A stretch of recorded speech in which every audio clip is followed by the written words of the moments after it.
সদ্য 2024 লোকসভা ভোটের ফল পেরোলো, একদিন মাত্র কেটেছে। কি দেখছে বিরোধী বিজেপি শিবির? প্রত্যাশিত ফল থেকে এতটা দূরে তাদের কেন থামতে হলো? 2021-এর পুনরাবৃত্তি কেন হলো 2024-এ? কোথায় গলদ? চলুন এই মুহূর্তে বিজেপির রাজ্য সভাপতি ডক্টর সুকান্ত মজুমদার আমার সঙ্গে রয়েছেন, তার সঙ্গে সরাসরি কথা বলি। সুকান্তবাবু, স্বাগত আপনাকে TV9 বাংলায় এবং অভিনন্দন। রুদ্ধশ্বাস ম্যাচের পর আপনি জয় নিশ্চিত করতে পেরেছেন। একটা সময় এরকম হয়েছিল, ম্যাচ প্রায় হাতের বাইরে বেরিয়ে যাচ্ছিল, কিভাবে শেষ রক্ষা করলেন? না দেখুন, ওটা হয়তো ওই কখনো আগে কখনো পেছনে এরকম চলে ভোটের সময়, কিন্তু আমরা প্রথম থেকে আশাবাদী ছিলাম যে একটি ভোটে জিতলে আমরাই জিতবো, কারণ আমাদের মানুষের উপর আস্থা ছিল। বালুরঘাট লোকসভা আমি জিতবো সেই বিষয়ে পুরো 100% অ্যাসুরেন্স, মানে আমি অন্ততপক্ষে আশ্বস্ত ছিলাম। আপনার মার্জিন বেশ কম হলো কেন এবার ফাইট অনেকটা টাফ ছিল, তার কারণ এর আগের বার যার সাথে লড়েছিলাম তিনি বাইরের ছিলেন, ইনি এখানকার স্থানীয় নেতা এবং বহু পুরনো নেতা, প্রায় 30 বছর তিনি পলিটিক্স করেছেন। মানে আমার যতটা বয়স ততটা তার পলিটিক্সের বয়স, স্বাভাবিকভাবে তার পরিচিতি, তার লোকজন অনেক বেশি ছিল এই এলাকায়। তো সেই জন্য টাফ ফাইট। তার সাথে 4 বার মুখ্যমন্ত্রী এখানে এসেছিলেন, অভিষেক বন্দ্যোপাধ্যায় 2 বার এসেছেন, মোট 6 বার। তো অভিষেক বন্দ্যোপাধ্যায় এবং মমতা বন্দ্যোপাধ্যায় 6টি সভা করেছেন। তার সাথে সাথে ব্রাত্য বসু, বাবুল সুপ্রিয় থেকে শুরু করে এমন কেউ নেই যাকে এখানে পাঠিয়ে বসিয়ে রাখা হয়নি যে সুকান্ত মজুমদারকে হারাতে হবে। তো স্বাভাবিক এত লোক চেষ্টা করছিল যে হারাতেই হবে। মমতা বন্দ্যোপাধ্যায় মাননীয় মুখ্যমন্ত্রী তো গতকালও একবার চেষ্টা করেছিলেন, প্রেস কনফারেন্স করে দিয়ে রেজাল্ট বেরোনোর আগে যে সুকান্ত মজুমদার হেরে গেছে দিয়ে পুলিশ প্রশাসনের উপর চাপ তৈরি করা, যাতে পুলিশ প্রশাসন জয়ের সার্টিফিকেট না দেয়। এবং তার জন্য জয়ের সার্টিফিকেট পেতে অনেক ডিলেও হয়েছে। যতক্ষণ পর্যন্ত আমরা পিছিয়েছিলাম সেই রাউন্ডের রেজাল্ট ঘোষণা হয়ে গেছে ফটাফট। তারপর যখন আমরা এগোতে শুরু করলাম 14, 15, 16, 17, 18, 19, সবশেষে 18 অবধি ছিল, 19টা ছিল হচ্ছে আপনার খারাপ হয়ে যাওয়া মেশিনের কাউন্টিং, তখন রেজাল্ট আর ঘোষণা হচ্ছিল না। সুকান্তবাবু, ডেফিনেটলি আপনার জয় প্রশংসার দাবি রাখে, তার কারণ আপনাদের মহিরুহরা হেরেছেন, আপনাদের 2 মন্ত্রী, কেন্দ্রের মন্ত্রী হেরেছেন, দিলীপ ঘোষ হেরেছেন, অর্জুন সিং, তাপস রায়, এই মহিরুহরা হারলেন। তার মধ্যে থেকে আপনার জয় নিঃসন্দেহে প্রশংসার দাবি রাখে। কিন্তু বিজেপির এই অবস্থা এবার হলো কেন? দেখুন, সে আমরা অ্যানালাইসিস করবো। এই মুহূর্তে আমার মনে হয় এত আগে কোনো কিছু বলা, কমেন্ট করা ঠিক নয়। আমাদের পার্টির নিয়ম আছে, পার্টি অ্যানালাইসিস করবে এবং অ্যানালাইসিস করে তারপরে সমস্ত বিষয়ে আমরা উত্তর দেব। তবে আমরা ভোট পার্সেন্টেজ আমাদের কিন্তু খুব একটা খারাপ হয়নি, বরঞ্চ ভোট পার্সেন্টেজ কিছুটা হলেও বেড়েছে এবং আমরা আগামী দিনে এই সমস্ত তথ্য আপনাদের সামনে আনবো। সিট এদিক ওদিক হয়, এটা হওয়া কখনো বিভিন্ন ফ্যাক্টর কাজ করে। মানুষ কোনো সময় হয়তো লক্ষ্মীর ভাণ্ডারকে পজিটিভ নিয়েছে, কোনো জিনিসটাকে পজিটিভ নিয়েছে। পুরুষ সেখানে নেই, জেলায় জেলায় পুরুষদের ভোটিং কম হয়েছে, মহিলাদের ভোটিং বেশি হয়েছে। মহিলারা হয়তো মমতা বন্দ্যোপাধ্যায় লক্ষ্মীর ভাণ্ডার নিয়ে খুশি আছেন, পুরুষেরা তো রাজ্য ছাড়া। সুকান্তবাবু, 2021-এর তুলনায় হয়তো সামান্য বেড়েছে আপনাদের পার্সেন্টেজ, কিন্তু 2019-এর লোকসভার তুলনায় বিজেপির এ রাজ্যে ভোট পার্সেন্টেজ কমেছে। যেটা বলার, দিলীপ ঘোষ বলছেন রাজনীতিতে কাঠি হাতে নিয়ে লোকজন ঘোরে, খুব স্পষ্টভাবে তিনি অন্তর্দ্বন্দ্বের কথা বলছেন। দলই কি সাবোতাজ করেছে, এরকম আপনি কি বলবেন? দল সাবোটাজ করবে বলে আমার তো মনে হয় না। দিলীপদার সিট চেঞ্জ করা হয়েছিল, সেই জন্য হয়তো ওনার অসুবিধা হয়েছে। আমরা আশা করেছিলাম যে দিলীপদা খুব সহজেই নতুন সিট থেকে জিতে যাবেন, কিন্তু দুর্ভাগ্যবশত উনি জিততে পারেননি। তো যাই হোক, এবং দিলীপদার এই হার আমরাও খুব একটা মেনে নিতে পারছি না, বা মন থেকে মেনে নিতে পারছি না। কারণ দিলীপ ঘোষ এমন একজন নেতা যিনি বরাবর লড়াই দিয়েছেন, সামনে থেকে নেতৃত্ব দিয়েছেন, এই পার্টিকে এখানে তুলে এনেছেন। তো যাই হোক, কোনো কারণে হয়েছে, সেটা আমরা অ্যানালিসিস করে দেখব। ওনার ওই রাজনৈতিক কাঠি হাতে নিয়ে ঘোরা মন্তব্য নিয়ে আপনার কোনো বক্তব্য? না, সেটা আমি বহু আগে আমিই বলেছিলাম, বাঙালিদের সর্বশ্রেষ্ঠ হাতিয়ার হচ্ছে কাঠি। সে বাঙালি রাজনীতিতে থাকুক বা অন্য কোথাও থাকুক, অসুবিধা তো নেই, কাঠি ব্যবহার করবেই।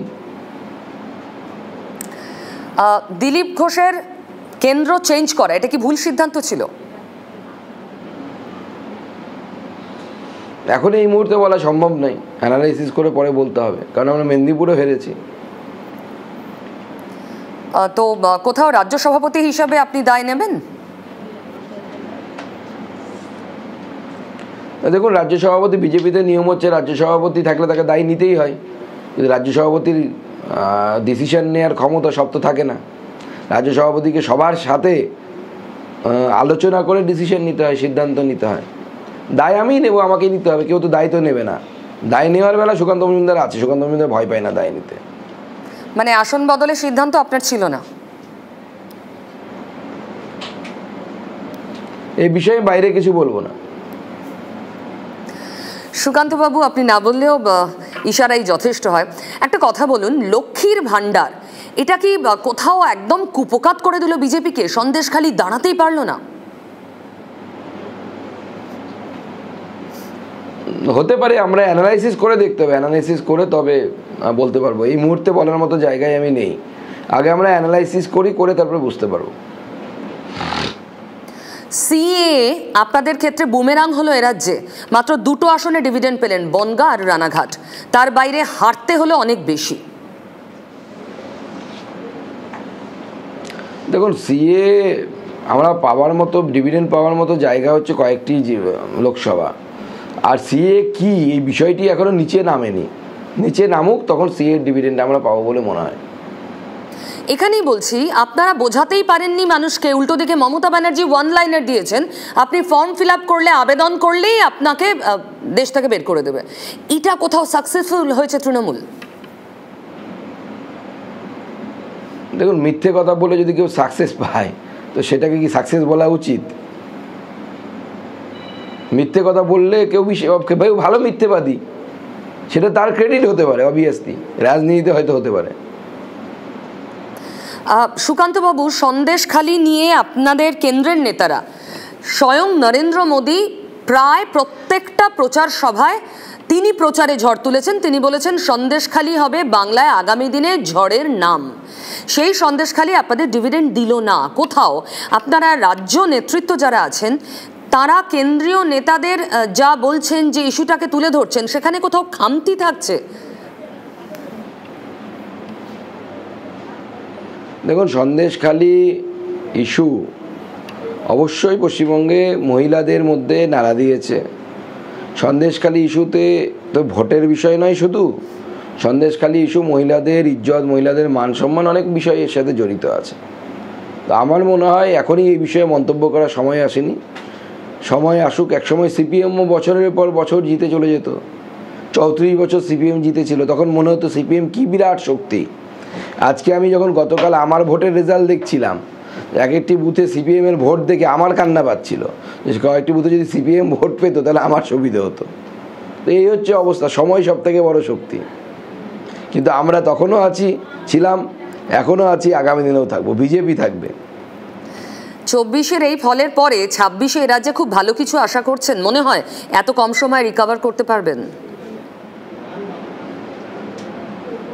রাজনীতিতে হাওয়া ঘুরতে বেশি সময় লাগে না। কয়েক মাস আগে রাজস্থানে নির্বাচন হয়েছিল, আমাদের সরকার তৈরি হয়েছে। সেই রাজস্থানে কংগ্রেস ভালো ফল করেছে, খুব খারাপ ফল করেনি।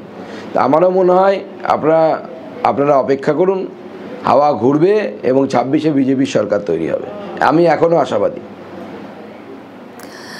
সুকান্তবাবু, আপনি জানেন কেন্দ্রের সরকার গড়ার তোড়জোড় শুরু হয়েছে। এদিকে ইন্ডিয়া শিবিরও কোথাও একটা জল্পনা শুরু হয়েছে ইন্ডিয়া শিবিরকে ঘিরেও। শিবসেনা অলরেডি বলতে শুরু করেছে আমরা রাহুল গান্ধীকে প্রধানমন্ত্রী হিসেবে দেখতে পারি যদি তিনি তৈরি থাকেন। তো কোথাও কেন্দ্রে এবার যা হলো সেটা অনেকটা শরিক নির্ভরতা। বিজেপি খানিকটা চাপে থাকবে সরকার করতে পারলেও? দেখুন, শরিক নির্ভরতা থাকবেই, যেহেতু এনডিএ হিসেবে আমরা ভোটে লড়েছিলাম এবং এনডিএ হিসেবেই আমরা সরকার গড়ব। তো স্বাভাবিকভাবে একক সংখ্যাগরিষ্ঠতা থাকা আর সংখ্যাগরিষ্ঠতা না থাকা, তার মধ্যে তো পার্থক্য থাকে। কিন্তু বিজেপি কোথাও কম্প্রোমাইজ করে না, এটা সবসময় মাথায় রাখবেন।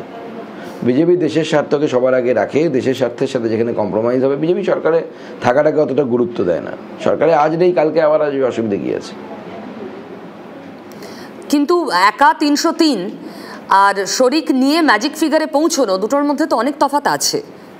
শরিক রাম টুইস্ট করবে, অলরেডি চন্দ্রবাবু নাইডু নীতিশ কুমার খুব গুরুত্বপূর্ণ মন্ত্রক, এমনকি লোকসভার স্পিকারের পদটিও দাবি করছেন। এটা বিজেপির জন্য বিপজ্জনক নয়? না, বিজেপি এর থেকেও কঠিন সময় পার হয়ে এসেছে অটল বিহারী বাজপেয়ীর সময়। তো আমার মনে হয় না কোনো বিপজ্জনক কোনো বিষয় আছে। দেশে মোদি ম্যাজিক কি খানিকটা হলেও কমলো? তাহলে তো অন্য কেউ প্রধানমন্ত্রী হতো। কমলে পরে তো অন্য কেউ প্রধানমন্ত্রী হিসেবে সামনে আসতেন না, সেই জায়গা তো নেই। মোদিজি এখনো এই দেশের ন্যাচারাল সিলেকশন এবং তিনিই প্রধানমন্ত্রী হচ্ছে। সুকান্তবাবু, অনেক ধন্যবাদ আমাদের সঙ্গে কথা বলার জন্য।